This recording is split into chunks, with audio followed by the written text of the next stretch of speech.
enregistrer, des personnes puissent le voir en replay. Voilà. Et surtout, voilà, pas hésiter à interagir dans le chat. Je vais essayer de prendre les questions au fil de l'eau. C'est un petit peu de gymnastique, mais normalement, je devrais arriver à le faire. Et puis, en fonction, on verra s'il reste un peu de temps à la fin pour prendre des questions, mais surtout, n'hésitez pas au fil de l'eau. Voilà, l'idée, c'est que je puisse répondre aussi à vos interrogations sur le sujet de la résilience. Est-ce que ça vous va? Ça va. C'est bon. Oui, n'hésitez pas à me dire oui dans le chat. Donc, qu'est-ce que c'est que la résilience? La résilience, je me suis posé la question, je suis revenue à l'origine du mot. La résilience, en fait, c'est un mot qu'on utilisait plutôt. Super, très bien, parfait, merci pour ces retours. Donc, la résilience, c'est un mot qu'on utilisait plutôt, on va dire, dans la ferronnerie en rapport avec les métaux. Donc, en tant qu'ingénieur, vous savez sûrement ce que c'est. Et donc, c'est la capacité du métal à pas de son. Non, c'est pas normal, Anne. Peut-être se déconnecter, reconnecter. Les autres, vous m'entendez? Oui. Pas de son? Ouais, ok. Et vérifier que voilà, le son est bien activé sur l'ordinateur, et que le son n'est pas en mute. Donc la résilience, c'est cette capacité du métal à revenir à sa place. Donc c'est un mot qu'on utilisait au début plutôt pour les métaux, et puis que petit à petit on a été amené à utiliser aussi plutôt dans le développement personnel. Et puis maintenant, on voit apparaître ce mot de plus en plus dans le développement professionnel. Voilà. Et pourquoi est-ce qu'on voit ce mot arriver dans l'entreprise maintenant? C'est parce qu'on a de plus en plus de transformations auxquelles on est soumis en entreprise. Est-ce que vous avez en tête le type de transformation qu'aujourd'hui auxquelles sont soumises les entreprises? Est-ce que vous voulez bien me dire un peu dans le chat quelles sont les transformations ou les changements que vous voyez, la transfo digitale? Merci Wafa. Quels sont pour vous tous les types de transformations auxquelles sont soumises les entreprises? RSE, Covid, télétravail, dématérialisation, réorganisation interne, transpo logistique, élargissement des activités. Ok. D'autres idées?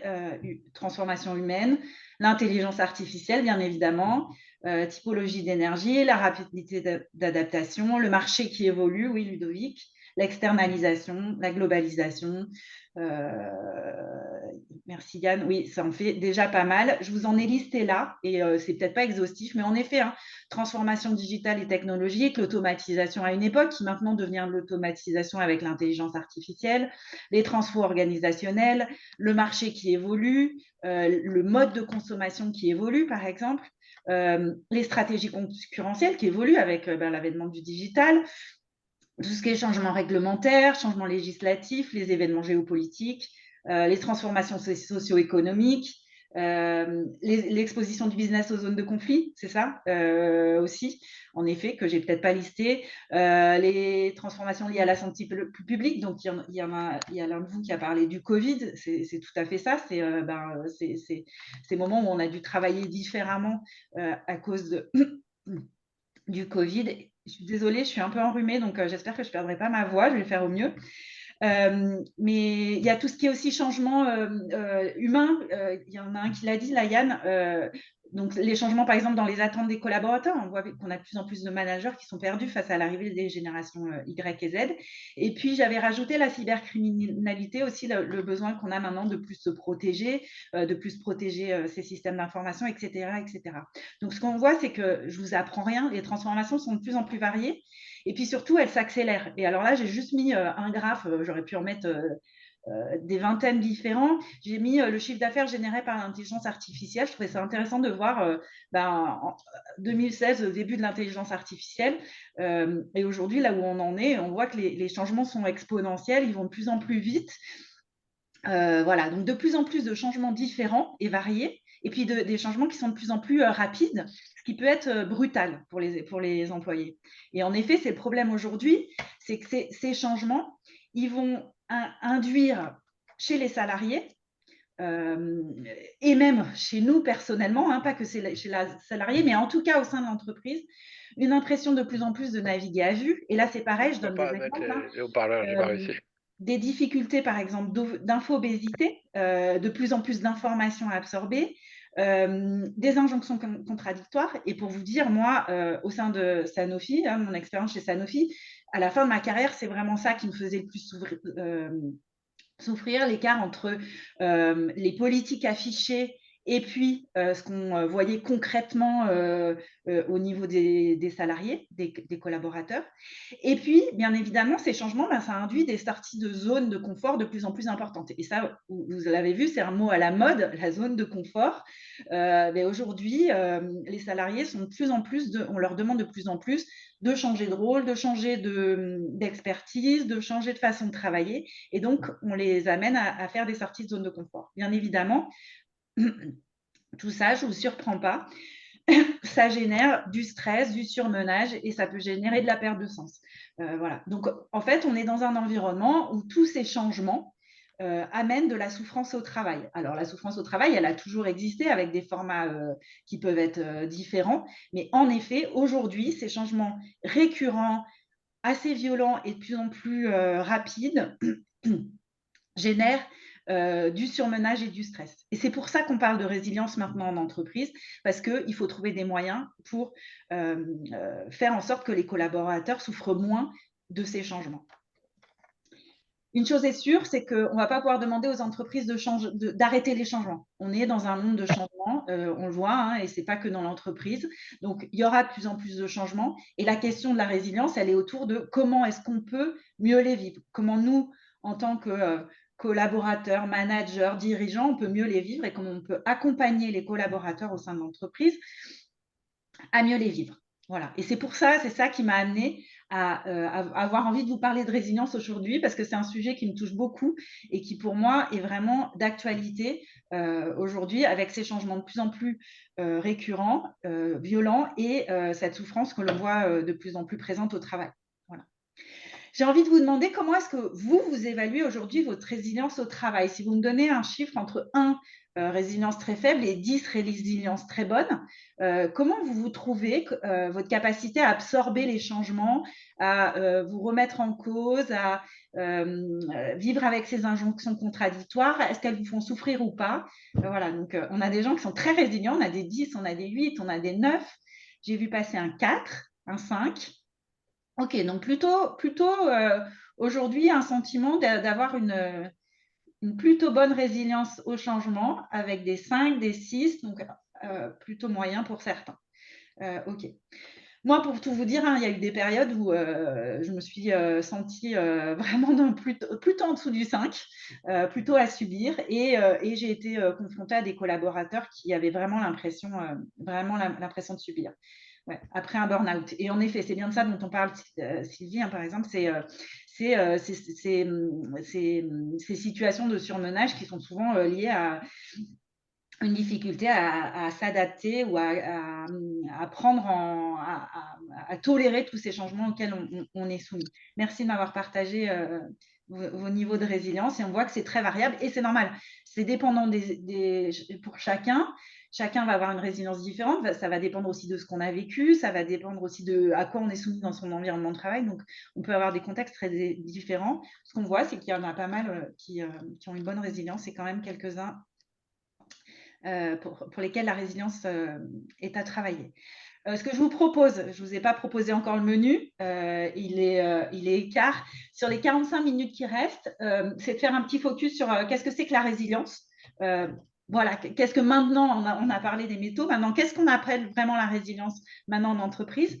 Et puis, vous donner quelques éléments sur comment vous pouvez développer votre résilience individuelle, même s'il n'y a pas de solution miracle, malheureusement. C'est un travail du quotidien, et la résilience, on ne devient pas résilient du jour au lendemain. C'est vraiment, on va dire, un cheminement. Et toute sa vie, on a les moyens de développer sa résilience. Et puis, comment, en tant que manager ou dirigeant, si parmi vous, il y a des managers ou dirigeants, comment vous pouvez aider votre équipe à développer sa résilience, vos équipes ou votre équipe à développer sa résilience. Je vous ai mis une petite définition de la résilience ici. Alors, ce qui est intéressant, excusez-moi, c'est que avant de regarder la définition, on va dire, du Robert, qui est celle-là, la résilience, ça consiste à naviguer dans l'adversité, à s'adapter au changement, à gérer les obstacles et à rebondir après les échecs. J'avais commencé par demander à ChatGPT des synonymes de résilience. Et ce que j'ai trouvé intéressant, c'est de voir que les synonymes de résilience qu'il me donnait, ils étaient très un peu durs. C'était combattre, et bien évidemment, je ne les ai plus, mais on était dans quelque chose d'assez qui, moi, me se rapporte plus à ce qu'on peut trouver avec justement le métal. Alors que pour moi, la résilience, on est plutôt justement dans quelque chose de doux, et on va y revenir, on est dans comment je m'adapte, comment je deviens plus flexible, comment j'accepte plus ce qui se passe autour de moi sans me laisser impacter. Donc voilà, la résilience, c'est notre capacité à accepter l'adversité, accepter les changements, se relever après un échec et mieux gérer les obstacles. C'est cohérent, pas de surprise pour vous, j'imagine, sur la définition de la résilience. Pas de souci. J'ai trouvé ça intéressant aussi d'aller regarder. Alors, je ne sais pas si vous connaissez Boris Cyrulnik, mais Boris Cyrulnik, c'est un psychiatre, psychologue qui est assez réputé. Et lui, voilà, quand on parle de résilience, pour pouvoir développer sa résilience, il dit qu'il faut être capable d'avoir 4 conditions. C'est d'être capable de donner du sens ou de se donner du sens, c'est-à-dire de savoir pourquoi on fait les choses.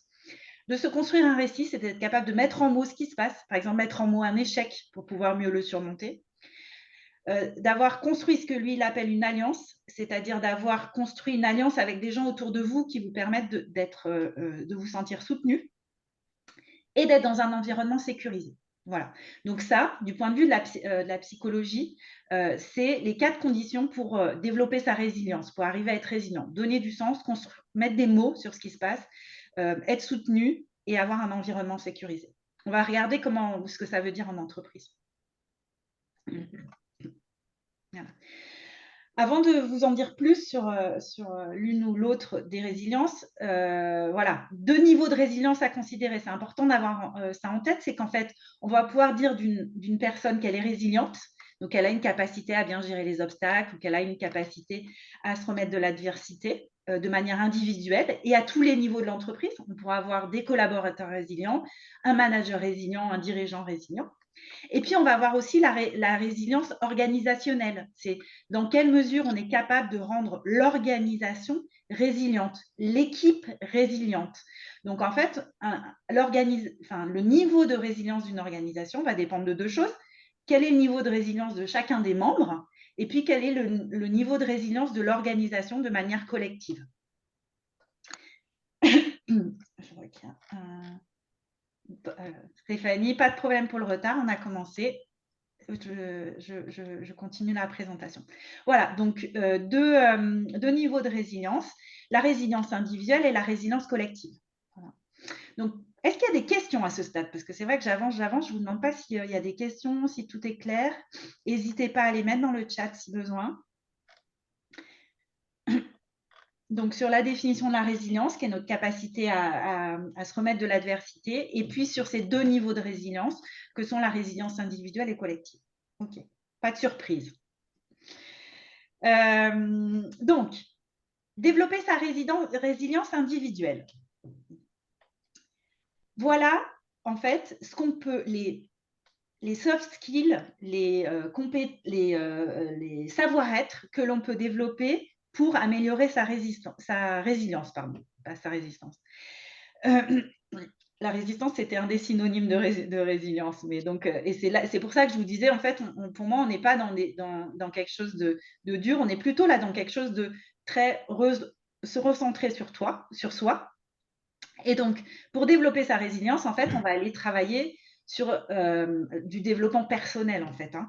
Et quelles sont les compétences ou les savoir-être qui vont vous permettre d'être plus résilient? C'est de mieux vous connaître, parce que plus on se connaît, plus on sait comment on va être capable de réagir et de quoi on a besoin pour réagir à une situation. On va avoir besoin de mieux gérer son stress. Le stress est vraiment un facteur important. Si on est capable de mieux gérer son stress, on va développer sa résilience. Ce que j'ai appelé régulation émotionnelle, c'est pas ne pas ressentir d'émotions, mais c'est être capable de les écouter et pas se laisser embarquer. Voilà. Parce que souvent, ce qui nous empêche d'être serein et de se poser face à une situation, c'est de se laisser embarquer par ses émotions. En fait, ce qui est nécessaire, c'est de les écouter, mais pas de se laisser embarquer. Donc, c'est ça qu'on appelle la régulation émotionnelle. J'ai mis la persévérance intelligente, c'est aussi ne pas se laisser déstabiliser par les changements, mais de manière intelligente, c'est-à-dire quand même à un moment, des fois, il faut s'arrêter. Mais c'est pas parce que on entend parler d'un changement de stratégie qu'il faut s'arrêter, on continue. Et puis quand le changement de stratégie est confirmé, et ben là, on mène une action. Pareil, de l'optimisme mais réaliste, parce qu'on est de plus en plus dans cette intelligence positive qui des fois peut être de l'optimisme BA. Non, c'est pas de ça dont on parle, mais c'est se dire que voilà, même s'il y a des changements et que on a passé plusieurs semaines à travailler sur un dossier qui finalement n'a plus de lieu d'être parce qu'il y a eu un changement de stratégie, eh ben c'est pas si grave, on a appris, on a créé du collectif en travaillant sur ce dossier, on en a tiré quelque chose et c'est ça, moi, que j'appelle l'optimisme réaliste.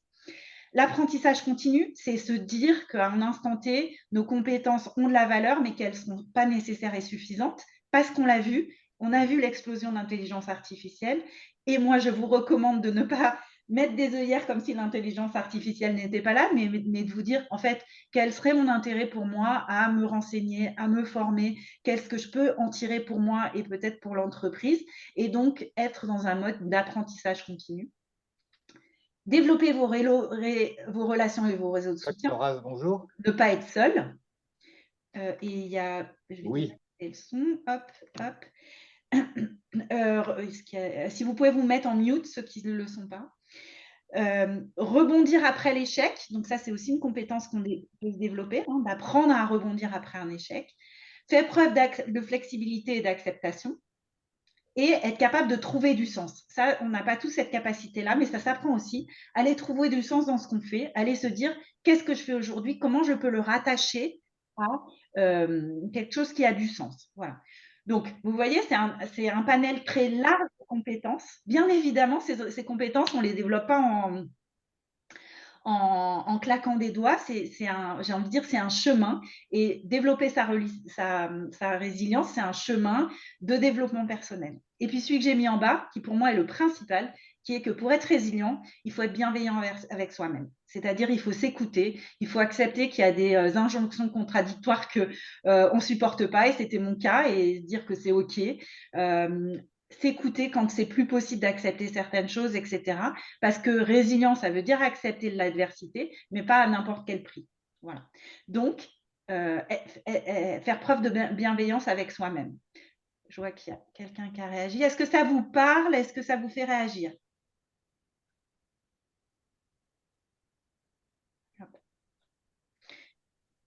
Non. OK. Voilà. Donc, des compétences personnelles à développer. Pardon, Oui. j'ai juste une question. C'est par rapport du coup à la bienveillance par rapport à soi-même et par rapport à ce que vous venez de dire. J'ai une question. Si typiquement on est dans une réunion où des choses sont dites et où ben justement pour nous c'est trop fort entre guillemets à supporter. Mm.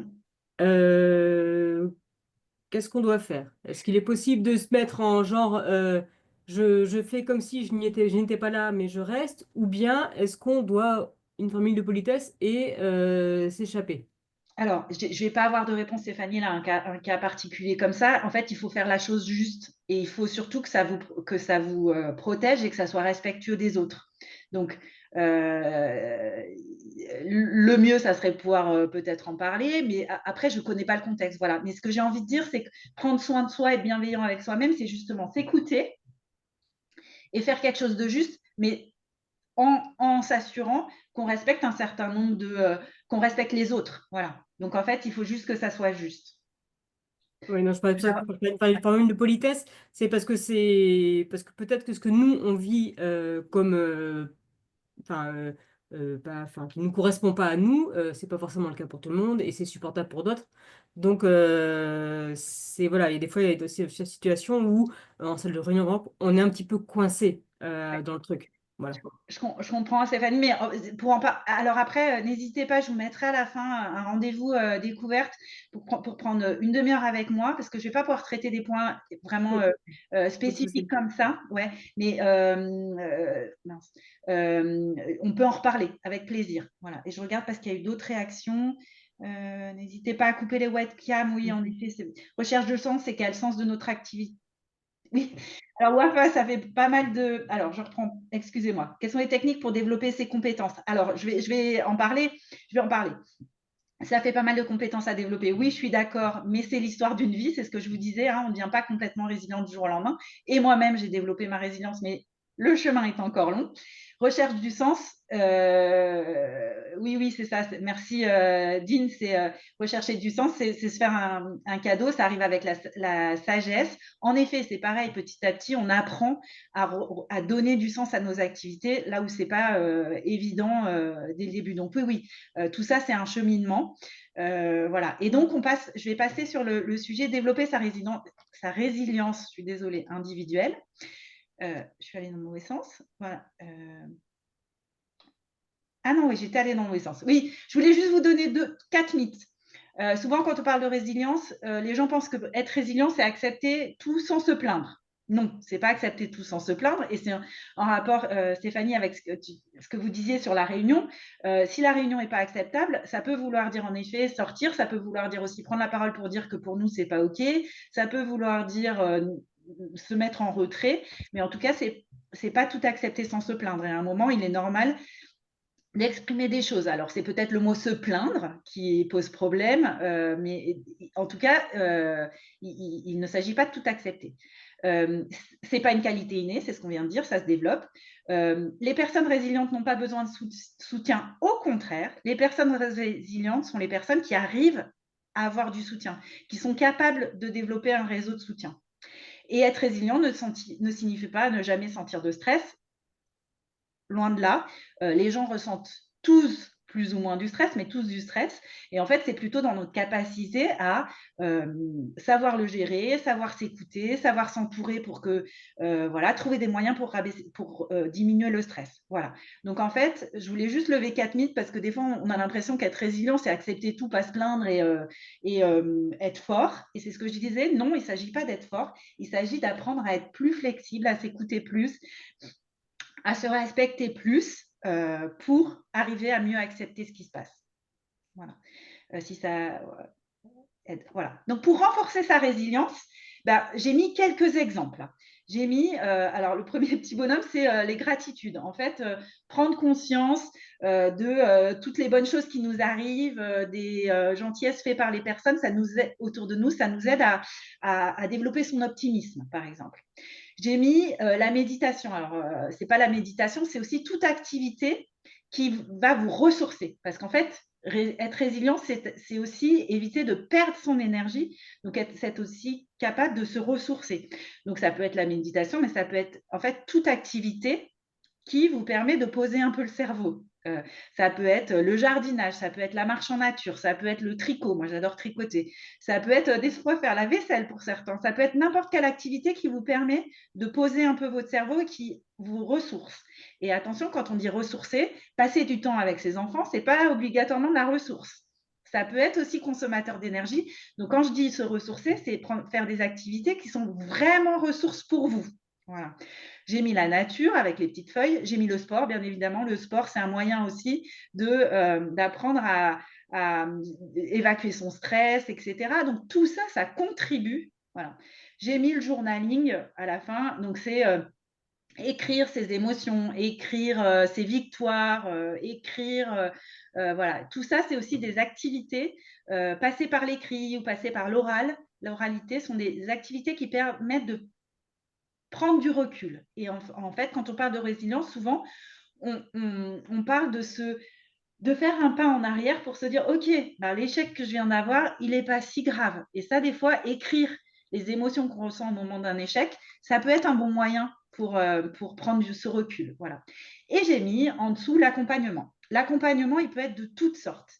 On l'a vu juste avant, ne pas être seul. Donc l'accompagnement, ça peut être un ami, un collègue, ça peut être une personne ressource, ça peut être n'importe qui va vous aider à prendre du recul et pas vous laisser embarquer par les difficultés. Voilà. Ça peut être aussi un accompagnement professionnel. Donc, ça peut être un thérapeute, un psychologue, un coach. Je me dois de vous vendre les bénéfices du coach. Un coach, il pourra très bien vous accompagner à prendre conscience de comment est-ce que je peux faire, changer mon comportement pour arriver à être plus résilient, à prendre plus de recul. Mais vraiment, j'insiste, il n'y a pas que les professionnels qui peuvent vous accompagner. Et même au sein de l'entreprise, je discutais avec un manager juste avant qui me disait, moi, j'ai pris l'habitude de me retrouver avec un autre manager avec qui j'ai grande confiance parce qu'on vide notre sac, on se donne des conseils, on aide l'autre à prendre du recul. Voilà. Donc, ça peut être aussi des conseils de pairs. Voilà, vous retrouvez avec des collègues voilà. Et après, il y a des choses structurées qui peuvent se mettre en place comme du co-développement. Mais il y a aussi des choses très non structurées comme juste un café, mais un café où on va se dire c'est un moment où on peut s'aider à mieux accepter ce qui est en train de se passer dans l'entreprise et justement ne pas être dans la plainte, mais être dans comment je peux positiver, comment je peux donner du sens à ce qui est en train de se passer, comment est-ce que je peux le regarder différemment, comment je peux le rattacher à quelque chose qui fait du sens pour moi, une ambition profonde que j'ai, etc. etc. Voilà. Est-ce que ça vous parle? Est-ce que ça vous aide sur le comment est-ce qu'on peut développer sa résilience? Je veux bien des petits oui ou des petits non dans le chat. Yes, merci Shirley, merci Nadia. Super, ok. Voilà, donc à nouveau, j'aurais adoré, merci pour ces outils, j'aurais adoré venir avec une baguette magique. Il n'y a pas de baguette magique, c'est un travail un peu du quotidien, mais surtout, ne pas se laisser plonger dans le surmenage, parce que c'est des outils qu'on va pouvoir utiliser quand on n'est pas trop au fond. Voilà. Développer sa résilience, ça se fait si on n'est pas proche du burn-out. Voilà. Si on est proche du burn-out ou si on sent qu'on ne s'en sort pas, ne pas hésiter à se faire accompagner professionnellement ou par des amis ou n'importe qui ou par un manager, un mentor. J'ai oublié de préciser, de donner mon mentor. Un mentor, c'est quelqu'un qui a plus d'expérience que vous, mais qui peut aussi vous aider. Donc, ne pas hésiter à solliciter. La résilience, elle se développe en s'entourant de bonnes personnes. Voilà. Et sachez que les gens autour de vous, et je dis ça aux hommes, mais aussi aux femmes, parce que souvent les femmes, même les hommes, remarquez, on a du mal à accepter de se faire aider. Les gens sont ravis de vous aider en général. Voilà. Donc moi, je serais ravie de consacrer une demi-heure à des gens qui ont besoin de discuter de résilience. Même au-delà de mon métier, je prends plaisir quand on me demande de l'aide. Voilà. Et sachez que les gens, en fait, aiment aider. Donc n'hésitez pas. Voilà. Et souvent, on oublie ça. J'insiste juste sur une chose parce qu'il y a certainement des managers dans les gens qui nous écoutent. Et en fait, je pense qu'il faut avoir en tête que vous, en tant que manager, vous avez un rôle important à jouer dans cette résilience. Je regarde juste parce que changer tant que tout va encore bien. Ouais, changer tant que tout va encore bien. Merci. Donc, en tant que manager, vous avez un rôle clé à jouer auprès de vos collaborateurs pour développer cette résilience. Vous devez être rôle modèle. C'est déjà pas facile d'être rôle modèle au quotidien, mais on vous demande d'être un collaborateur résilient pour pouvoir montrer le bon chemin à vos collaborateurs. Donc, voilà, c'est-à-dire montrer à vos collaborateurs ce que c'est que de prendre soin de soi, ce que c'est que de trouver du sens pour soi-même, ce que c'est que de ne pas être dans la plainte, ce que c'est que de se faire aider, etc. Et en plus, maintenant, vous l'avez peut-être entendu, on vous demande d'être manager coach. On vous demande d'être dans une posture de coach, de type coach, on va dire, pour accompagner mieux vos collaborateurs dans leur résilience. Donc, développer de l'écoute active, développer de l'empathie, savoir donner des feedbacks constructifs, savoir poser des questions puissantes, développer des talents.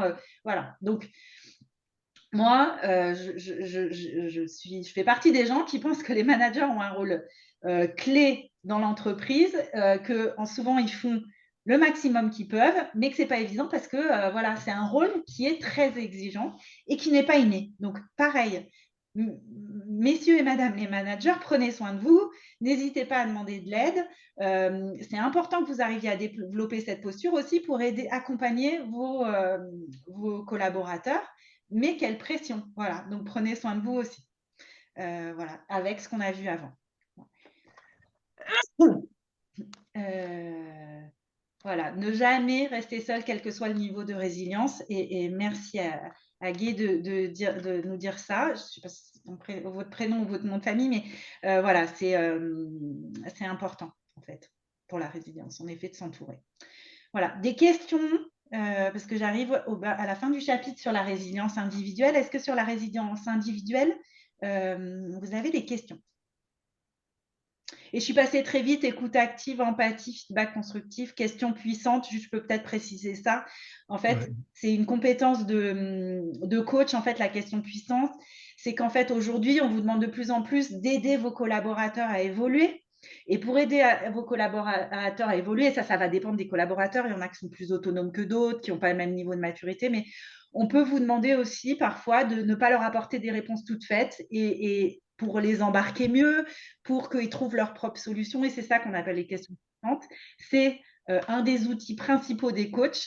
Nous, nos deux outils principaux, c'est les questions puissantes, c'est-à-dire poser la question qui va faire prendre conscience ou trouver la solution. Et c'est l'écoute, parce que, et plutôt même moi, j'appelle ça le silence, c'est-à-dire c'est laisser des silences pour laisser les personnes en face réfléchir. Et en fait, ce qu'on vous demande de plus en plus, c'est de ne pas être des managers directifs, mais d'être des leaders qui embarquent, etc. Et ça vous demande de développer votre capacité à poser des questions et pas apporter toujours des réponses toutes faites. Et c'est pas facile, et ça s'apprend. Et moi, je me suis formée pour y arriver. Donc voilà, c'est pour ça que je dis que le challenge est fort pour les managers. Et je ne veux pas vous faire peur. Voilà. Et puis, on vous demande de développer les talents parce qu'en effet, on doit développer les compétences des gens parce que, par exemple, l'IA arrive et il faut que les gens maintenant se mettent à l'IA. Et puis, en plus, on veut identifier des talents, les faire développer, etc. Voilà, que de choses à faire pour accompagner nos collaborateurs ou vos collaborateurs dans leur développement. Voilà. J'ai eu un petit message comme quoi c'était clair, alors j'avance. Voilà. Donc ça, c'est la résilience individuelle. Chacun peut développer sa propre résilience et les managers peuvent aider les collaborateurs à la développer. Et quand je dis les managers, ce que je n'ai pas dit, c'est que les entreprises doivent jouer un rôle. Pour moi, il est du devoir aussi des entreprises donc d'accompagner les managers pour le faire. Et puis, pourquoi pas, d'accompagner les collaborateurs avec des formations de développement personnel, avec du coaching, etc. Ça, c'est à disposition des entreprises. Et vous, en tant que collaborateur, si l'entreprise ne le fait pas, n'hésitez pas à le faire dans votre quotidien parce que c'est intéressant pour l'entreprise, mais c'est aussi intéressant pour vous de manière individuelle. En entreprise, là, j'avais envie de vous poser une question. C'est quoi une équipe résiliente pour vous? Une équipe donc, qui va être capable de passer outre l'adversité, les obstacles. Je veux bien que vous me disiez dans le chat si vous avez des termes à me partager. Soudé. Ok, merci Laura. En effet, qui communique, tout à fait. Il y a Agile qui se soutient, qui sait échanger ensemble et avancer ensemble, qui est capable d'accepter les changements, qui sait faire du retour d'expérience, qui ne juge pas. Merci Quentin. Merci Stéphanie. Merci Shirley. Super. Qui gère la fluctuation de charge. Super. Qui embarque tout le collectif. Ok. Qui ne se plaint pas. Pas beaucoup. Elle peut se plaindre, mais pas beaucoup. Non, qui ne se plaint pas. Qui est plutôt dans l'action, qui est agile, qui écoute. Ok. Qui sait se remettre en question. Super. Bon, j'ai rien à vous apprendre alors. Orienté solution. Super point. Qui se tient à jour des technos et autres. Qui peut se back-upper les uns les autres. Yann, merci. Ok, super. Bon, vous savez déjà tout. Voilà, j'ai mis une liste, elle n'est sûrement pas exhaustive. Pour moi, une équipe résiliente, c'est une équipe qui est adaptable, qui va s'adapter en effet au changement, qui va pouvoir accepter un changement de stratégie, qui va avoir une capacité à apprendre de l'expérience et donc une bonne capacité à gérer les échecs. Souvent, on en parle, l'échec n'est pas un échec. Alors, si l'échec est un échec, mais ce qui est important, c'est d'apprendre de son échec. Voilà, donc la capacité à apprendre de l'expérience ou de l'échec, Cohésion et soutien mutuel, en effet, un collectif fort, se soutenir, pouvoir être là pour les autres, toujours en se respectant, mais être là pour les autres.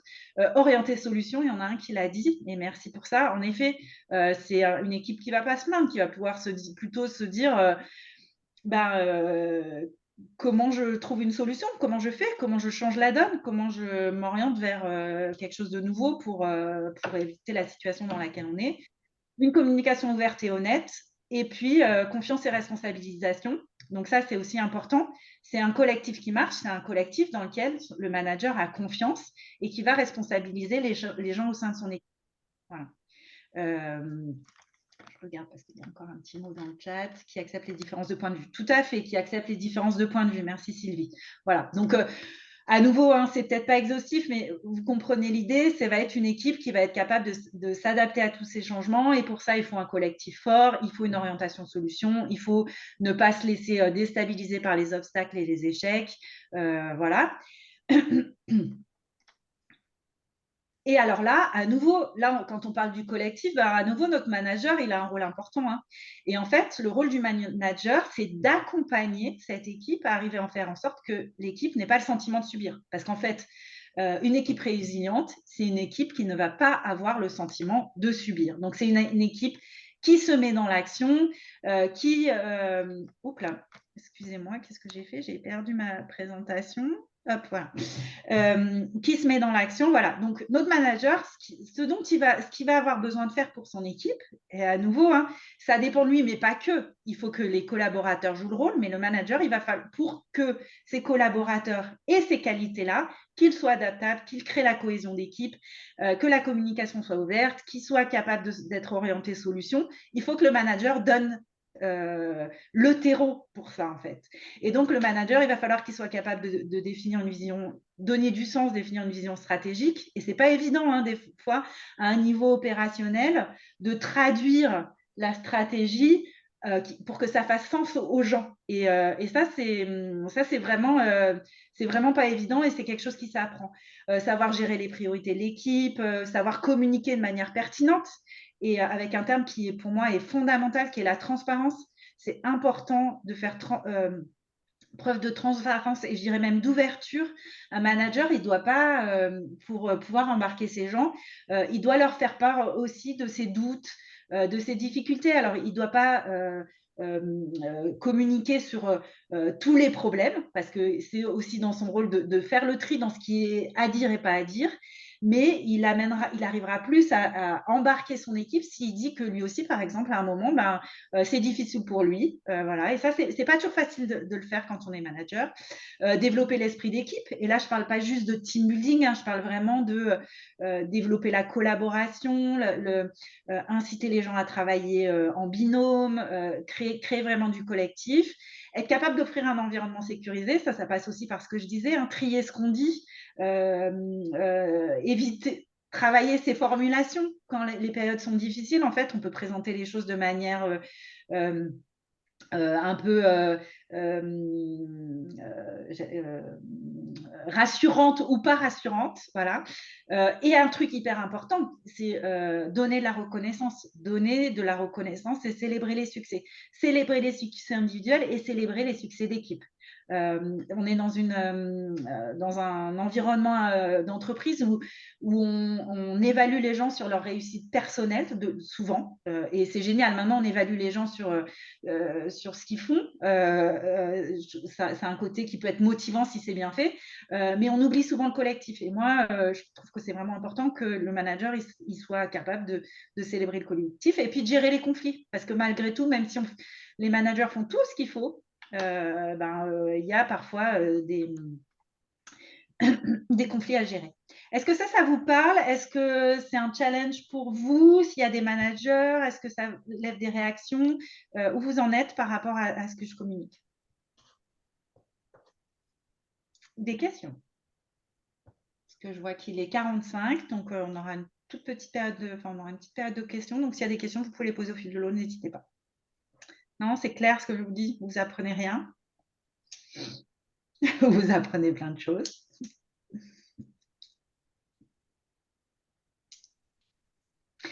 Qu'est-ce que vous pouvez faire, par exemple, pour... est-ce que vous avez des idées pour faire, j'en sais rien moi, développer un environnement sécurisé?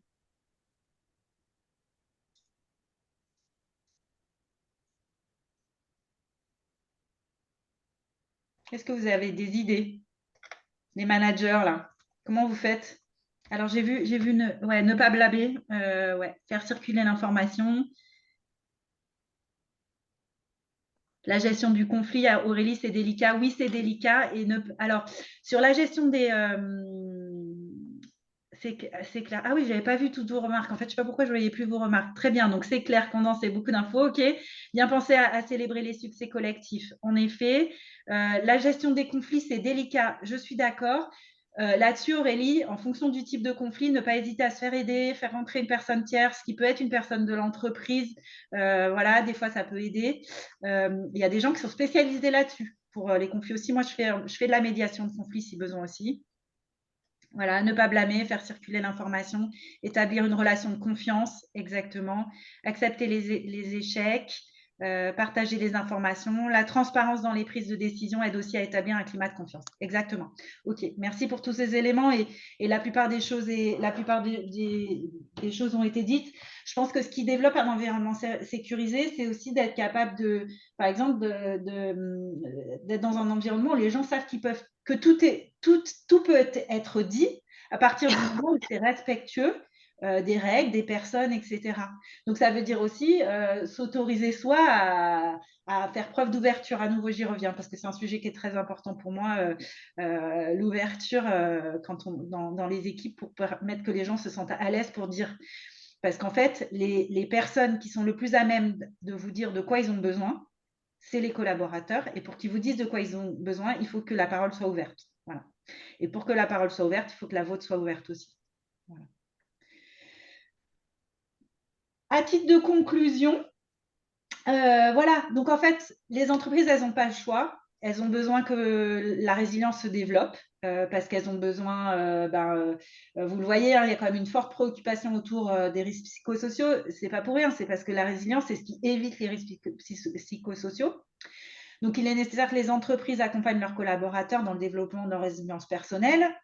Et puis, elles ont besoin aussi de développer la résilience collective en renforçant les collectifs. Il faut qu'elles aient conscience qu'elles doivent accompagner les managers dans leur développement en tant que leader. Et puis, en tant que leader authentique, adaptatif, résilient, leader coach, etc., qu'on demande aux leaders et aux managers de plus en plus de choses. Et puis, mon message, c'est chacun de nous, en fait, on est à même de développer notre propre résilience, c'est dans notre intérêt, parce que les entreprises ne vont pas arrêter de changer, parce que les entreprises aujourd'hui n'investissent pas toujours assez dans les 3 points que j'ai listés avant. Et donc, il est important que vous aussi, vous ayez conscience de ça et que vous vous posiez la question à des moments de qu'est-ce que je peux faire, moi, à mon niveau, pour être moins mise en souffrance par les changements, etc. Je vous ai donné quelques pistes. Une des plus importantes, vous faire accompagner ou vous entourer, vous faire aider et surtout vous écouter et prendre soin de vous. Voilà. Pour finir, j'en profite juste, je prends... Enfin, je ne sais pas s'il y a des réactions avant que je passe à ça, parce que je passe vite. Est-ce qu'il y a des gens à qui veulent partager quelque chose?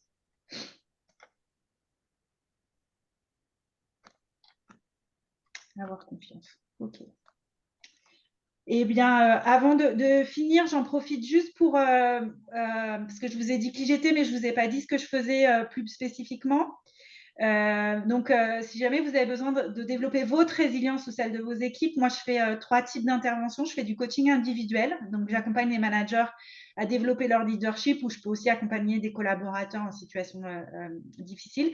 Je fais du coaching d'équipe. Donc, pour un manager qui veut remettre une équipe en mouvement ou une équipe en perte de vitesse, comme j'ai dit, ou qui a besoin de créer du collectif. Donc, moi, je peux accompagner un manager et lui donner des outils et créer des moments de collectif avec la supervision d'équipe, mais aussi avec des séminaires ou des réunions de travail pour créer du collectif.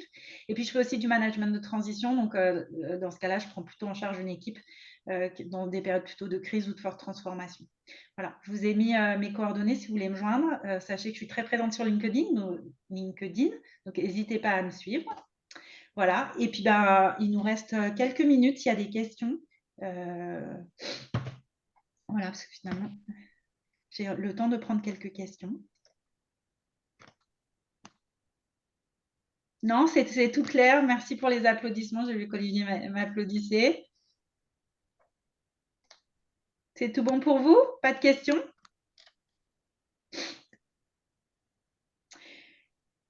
Merci pour la présentation. Non, pas de questions. Ce que je vous demande, c'est de me mettre un mot dans le chat avec ce avec quoi vous repartez. Avec quoi vous repartez là? Est-ce qu'il y a une prise de conscience ou un mot ou qui vous vient quand je vous parle de résilience ou de la présentation? Prendre soin de soi. Merci Françoise. La résilience d'équipe, Yann. Une vision plus claire de l'importance de la résilience de groupe. Ok. Chercher le soutien, transparence. Je ne suis pas seule visiblement. Confiance, se préserver, prendre soin de soi. Ok. Je vous laisse encore si vous avez quelques mots que vous voulez mettre. Avec plaisir. Parler ouvertement. Ok, super. Et ben moi, pour finir, je vous dis juste je vous rappelle que développer sa résilience, ça commence par s'écouter et prendre soin de soi. Donc, je vous souhaite de prendre soin de vous et d'aller peut-être vous sustenter pour prendre soin de votre corps. Et je vous souhaite une bonne fin de journée et à une prochaine fois dans une prochaine conférence, si ça vous dit. Voilà. Merci à vous. Merci beaucoup. Bonne journée. Merci. Bonne journée. Merci à vous. Merci, désolé.